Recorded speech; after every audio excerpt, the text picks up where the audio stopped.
Well, it is high noon, so we will go ahead and get started. First of all, thanks for dropping in. This is an experiment to kind of get a jump on the weekend on Thursday by getting you a little bit more revved up about the weekend, which is not hard to do as we head into fall and the weather turns so much nicer and our incentive to get out increases. So our goal is to try to address topics that are of particular importance at the time. And that it will vary as we go through the season.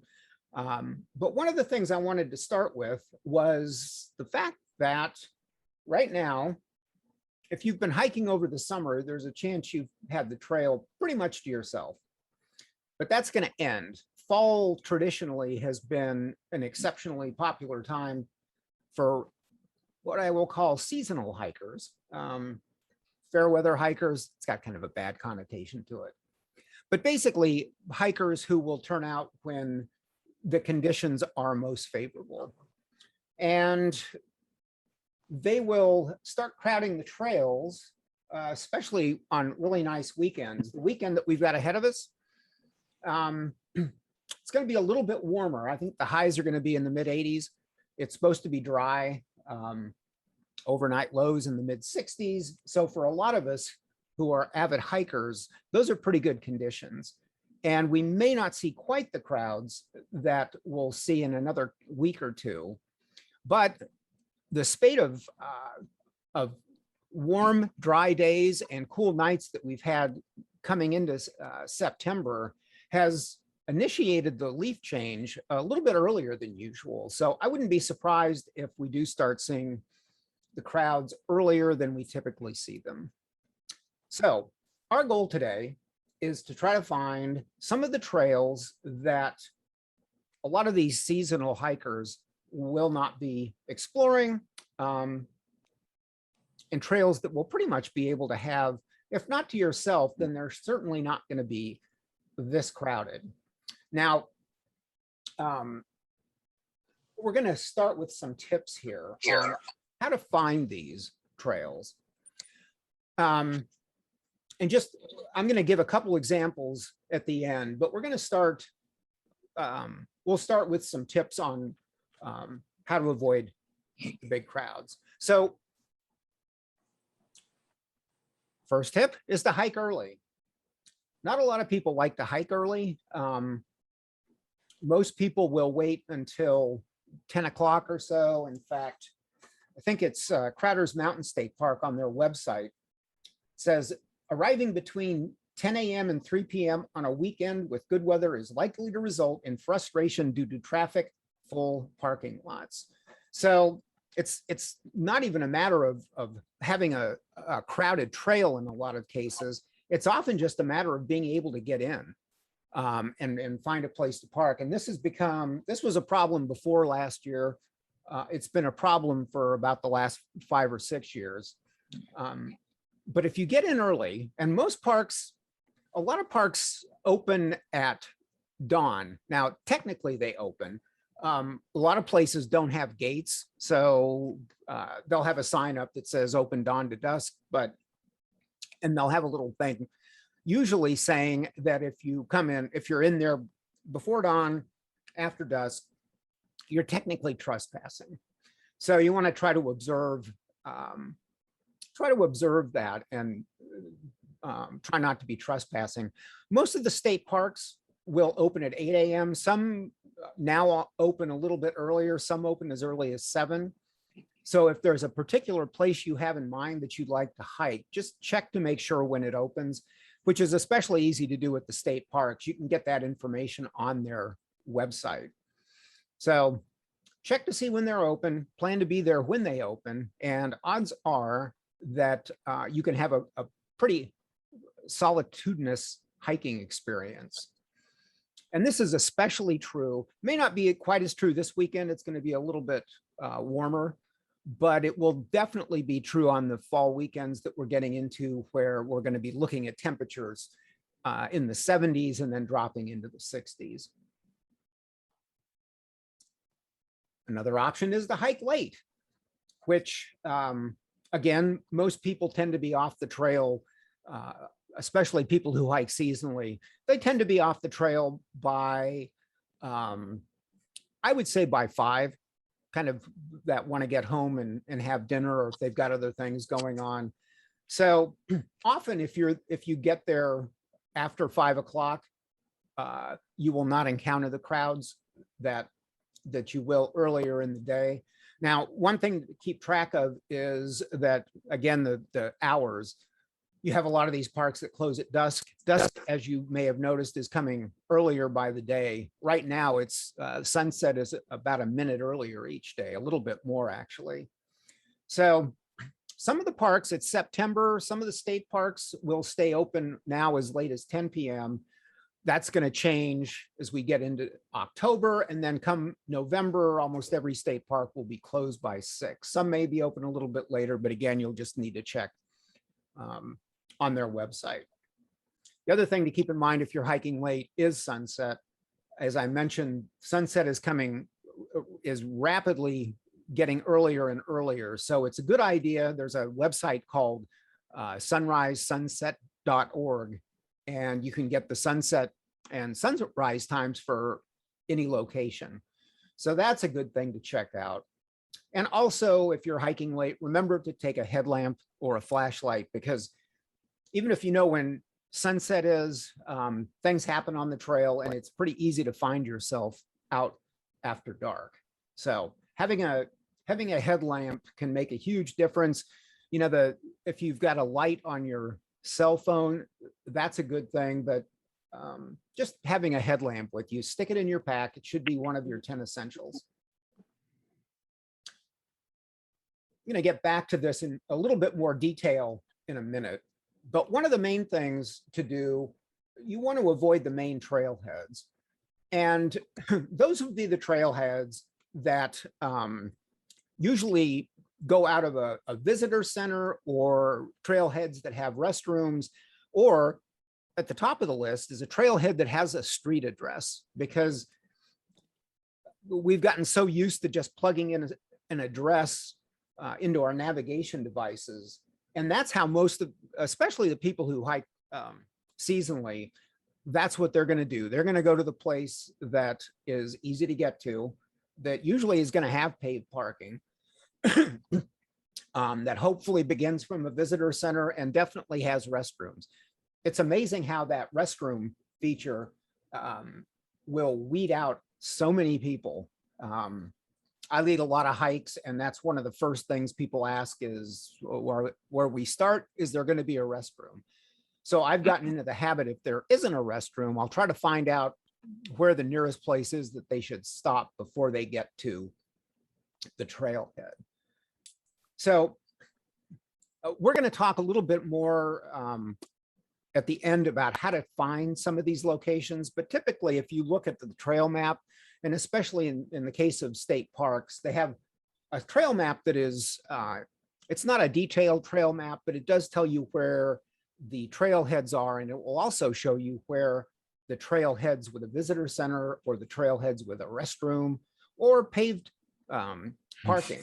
That will show you where those are. So look at the map, and you'll likely be able to find those locations. You also want to avoid the real popular trails. At Umstead State Park, for instance, Company Mill on the Cary side of the park, Sycamore. Sycamore is kind of interesting because the Sycamore trailhead on the eastern side of the park off of Glenwood Avenue, it's a 7.2 mile trail. I would say maybe the first 3 miles of that gets a fair amount of traffic, but if you take a look at the map, you can find the bike and bridle trailhead, which is in the center of the park, and you can pick up the trail there and do a 4 mile loop, which generally doesn't get nearly as crowded as the beginning of the trail.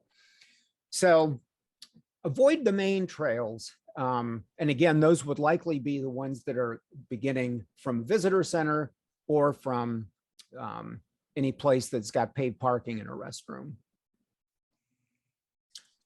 You'd also want to try to avoid state parks, especially that are in urban areas.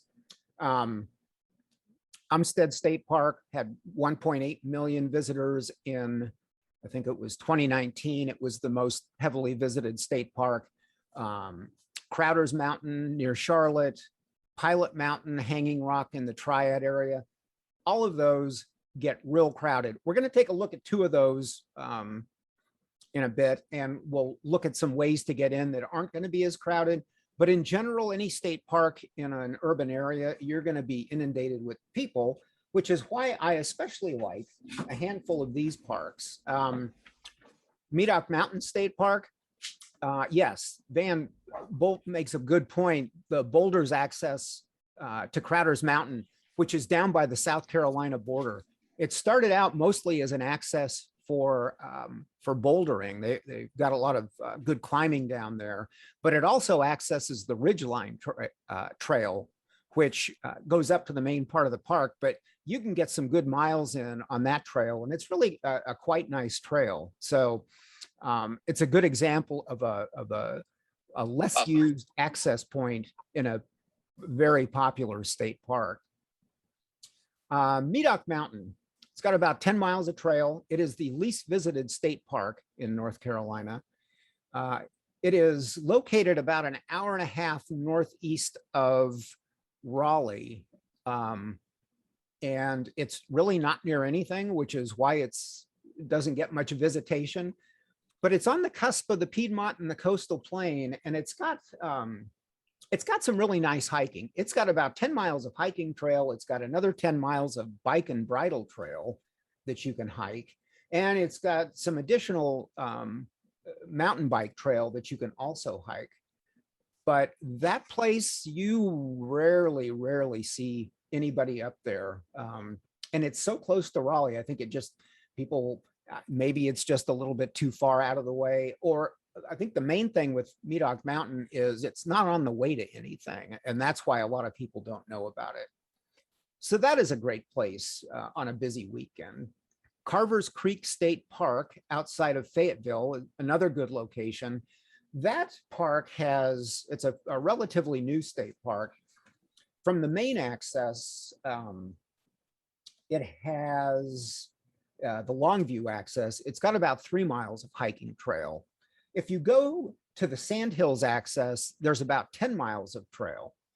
Now that trail is, this is all multi-use.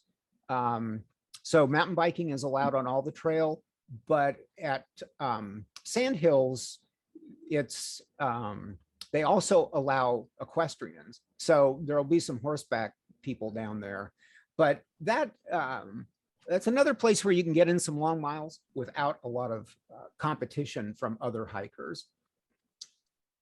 Jones Lake State Park, which is southeast of Fayetteville, is another really cool park that I like. There's a trail down there that goes around Jones Lake. It's about 4 miles. And it's got kind of a split personality. The western side of the trail goes through a pine savanna. And then when you get to the midpoint and you start entering the eastern side of the lake, it magically turns into this coastal forest with a lot of bay trees. And it's just a really awesome hike. There, you get some good views of the lake, and it's a Carolina Bay, which is a bit unusual anyway. They're not quite sure what formed these, but they pocket the East Coast. Most of them have filled in. But there are a few like Jones Lake and Salter Lake, which is just north of it, they're generally spring-fed and rain-fed lakes, and they're not very deep, but they're pretty cool. And that the whole hike around Jones Lake is really nice. It's 4 miles and it's flat. The Weetock Trail. This is in the Croatan National Forest. It's down near Maysville, kind of in the right before you would go over to Emerald Isle. And it's a very, very rugged trail. The northern part of it is blazed. And I would say the first 6 miles of it is somewhat easy to follow. And after that, it just sort of disintegrates. And if you like a good adventure, it's a great place to go because you have to use a lot of your wayfinding skills. It is blazed. It's blazed with these silver strips. They're actually cutouts from old newspaper printing plates, and you can get through there, but you got to pay a lot of attention. So I would recommend the first 6 miles if you're if you're not a real confident with your map and compass skills. But that's a good example of a National Forest Service trail that does not get a lot of traffic, but is really a great hike. And that's probably one too that you might not want to do right now. You might want to wait until the end of October, the beginning of November, just because there's a lot of things that fly and crawl and bite down there that generally go into remission once you get into November. And another example of a state park that gets a lot of traffic, but not in this particular area, is Raven Rock State Park. Raven Rock has, so the bulk of Raven Rock is on the southern side of the Cape Fear River, but the Avon Creek access is on the north side of the river, and it's got 2 4-mile loops. It's an equestrian area, and while you get to the lot and you generally see quite a few trailers, you'll see a few horses on the trail, but it's generally you've got it to yourself. The West Loop in particular is where this picture was taken. And you can't really tell here, but just upstream, there's a couple of pretty good sized drops. There's a nice waterfall in through here. So this is a great little fall hike. You will get wet on this crossing. And I don't think I've been there when the water has been low enough that you wouldn't get wet. So just be prepared for that. But it's surprisingly hilly too. Drops down to the Cape Fear River. You don't really see the Cape Fear on this hike, but you're really close to it. But it's a really nice area that doesn't get any traffic. The one caveat to Avon Creek is it will close quickly after a heavy or a significant rain, because the horses do a little bit more trail damage.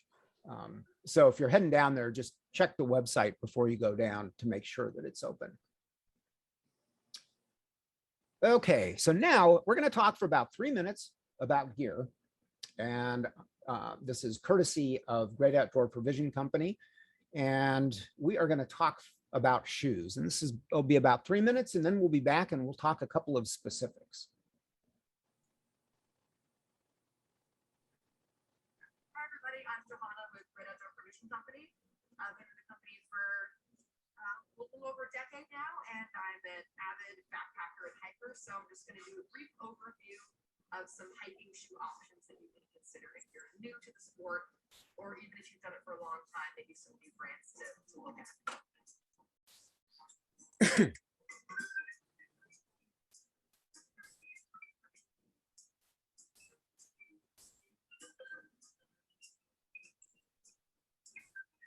what I like to tell new people to hiking who are overwhelmed by a wall that looks like this with lots and lots of shoes is that you can think of it along the spectrum where boots, heavy duty boots are on one end of the spectrum, and then sneakers is on the other end of the spectrum.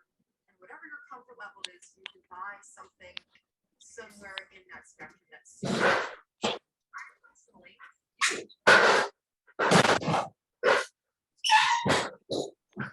sneaker like shoes because I find that gets the job done.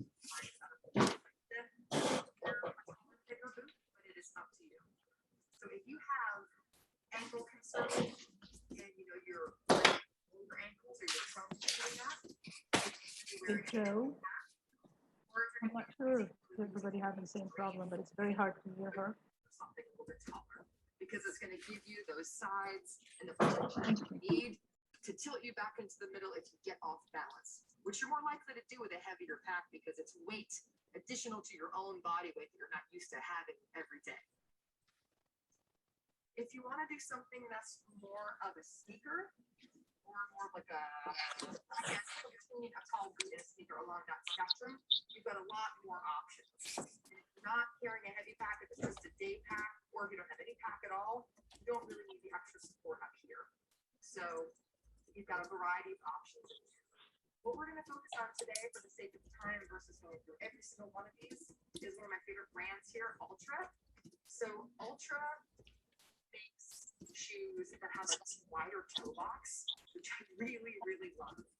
So I've been a trail runner for many years, and I've tried many things, and the Lone Peak is my favorite. So when your foot is bent and flexed and your toes are spread out, you need all that space in the front, which is good for hiking and for running. I use these for trail running, but a lot of people like to use them for hiking as well. The reason that I don't use them for trail running and hiking is because I want to extend the life of these shoes and try to save them for when I'm just running. But if you want to wear them for all that kind of stuff, you may find you just have to replace them more frequently. Or you can get something like a sneaker and then get something that's similar in the middle, maybe like one of these. So you can trade off depending on what you feel like doing. So the Lone Peak, you go like this, you can see it's pretty flexible and soft, but it's still got a nice tread on the bottom that's good on different types of terrain. We're going to also look at the Olympus from Ultra. If you take the Olympus and you go like this, so I can't even do that. It's really stiff. So that gives you some great support on the bottom, but it still has a nice breezy sneaker-like feel on top.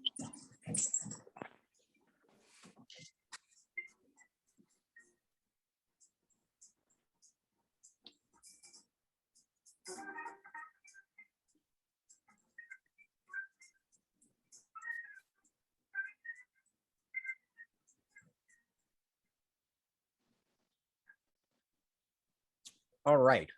Well, thanks for your indulgence there. Shoes, obviously very important. And as Johanna pointed out, there's all kinds of varieties. So there's no substitute really for going in and just trying on a pair and seeing if they fit. So, okay, I mentioned we were going to do a couple of specifics here. The first one is Pilot Mountain State Park. So Pilot Mountain, currently on their website, they have an advisory. It says, if you arrive and a parking lot is full, that area is closed to further traffic. Waiting in line is not permitted. Parking on road shoulders is prohibited. To avoid crowds, please plan your visit on a weekday. Now, once the summit lot gets full, they will close the road up there. It's like a mile-long road to get to the top. They're running a shuttle service that goes from the visitor center up top, but the shuttle service is limited and it's $5. So when you consider that the trail up at the top, now the main reason I would go up to the top is to hike the Ledge Spring Trail and the Grindstone Trail, which are both pretty hard trails, but you get some great views. But they're far from the only trails where you can get some good views at Pilot Mountain. If you look up in the northern, up to the north here, there's a parking area on Boyd Nelson Road. This area opened about 3 years ago, and it gets you onto the Pilot Creek Trail, which goes along the north flank of the mountain, takes you to the campground, and it's a great trail in itself. This won't necessarily give you much elevation. I mean, you'll gain some elevation, but not enough to get a good view. But it will tap you into some of the more challenging trail. It'll get you onto the mountain trail and the Grindstone Trail, and that can get you up at the top if you want to have a long day. And you won't see a lot of people on the Grindstone Trail or on the Ledge Spring Trail. You'll see some on the Ledge Spring Trail just because it's got good views, but it's a hard trail. One of the other cool things about that trail, though, is that's where all the mountain climbing is at Pilot Mountain. So inevitably, if you're hiking on that trail, you will see some people climbing. Now, so the access there, that's the Pilot Creek Trail is 3.3 miles. So that's 6.6 out and back. So anything you tack onto that, I mean, you're looking at about a 10-mile day, but you're going to be looking at a 10-mile day at a real popular park without seeing too many people. Another great access to Pilot Mountain is off of Pinnacle Hotel Road. This is, it's largely an equestrian access because there's a corridor trail which leads down to their river section. So you'll see a lot of horse trailers, but they're all heading south. You can pick up the mountain trail and take it around the base of Pilot. And that is a particularly nice hike. It's got a kind of a mountainous feel to it. You're not going to get the views on it, but it is, you're not going to get the crowds either. And that is, it's a great way to experience Pilot Mountain. The that round trip loop is it is a little, the mountain trail itself is 4.3 miles, but there's about another mile or so to make that loop complete.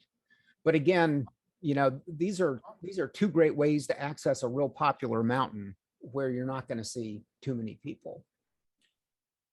So another backdoor to Pilot Mountain is their river access, the Bean Shoals access. There's a trail down there that's the Horn Creek Trail, which kind of ties in with the Bean Shoals Trail. You can get about a 3-mile loop out of it. And it's really a gorgeous trail. It's got a lot of mountain-like features, even though it's down by the river. It spends a little bit of time on Horn Creek itself, and then it spends some time along the Yadkin. And again, it's you just don't see that many people down there.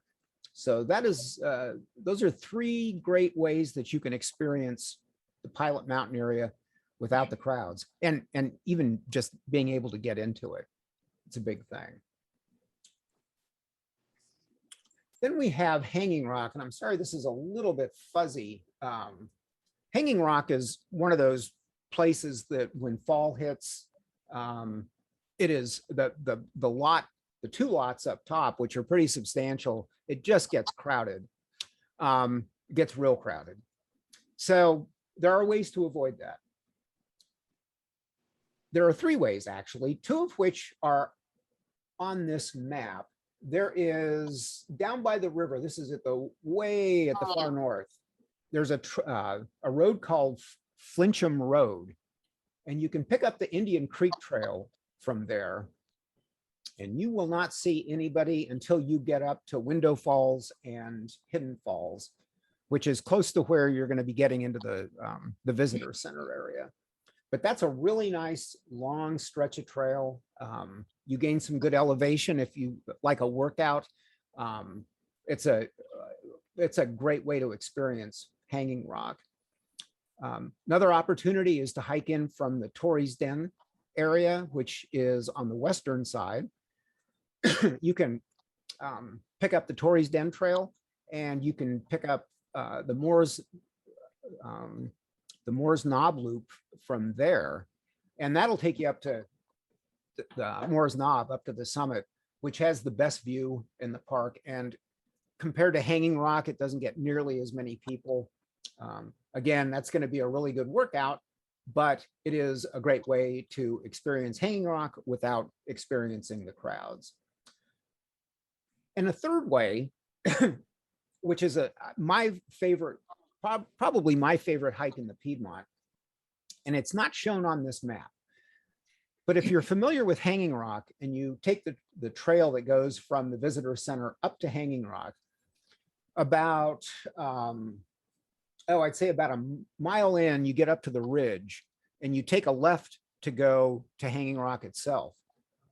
But if you take a right, there's not official trail there, but you can take that over what's known as the Three Sisters. And there are 3 mountain peaks on the far eastern end of the Sorrowtown mountain range. It's a trip that you probably wouldn't want to do until mid-October, early November, because it does get overgrown a little bit. But you go over these 3 peaks and you go to the far eastern end of the park where there actually is an access, and you can pick up the trail from there. But again, this is a trail that you might not want to do unless you have pretty good map and compass skills. But it is a great winter hike because you won't see a soul on this hike. And most of it follows an old roadbed that will take you up from the parking area up to the first of the Three Sisters. And then you pretty much just follow both the roadbed, and then there's volunteer trail that will take you over 2 more peaks. So it's an especially great area. It's an area too that we do a series in the winter called Winter Wild, and we do off trail hikes. And this is the one that we do in January. It's a real popular hike. So Hanging Rock State Park, another very popular area. But it is an area where you can get in through these 3 back doors, just like at Pilot Mountain, and experience the solitude that you're out there for in the first place. So it is 12:30, and I promised just to do this for half an hour, and it has now been half an hour. If you have any questions, great, feel free to ask them. I'll just let you know that our next session is going to be September 30th. And we're going to continue on this topic of trails less traveled. And I'm going to have 10 specific trails suggestions that you can do. And we'll have a handout on that as well. So if you have any questions, I'll stick around. And if not, thanks so much for dropping in. And we will see you again in a couple weeks.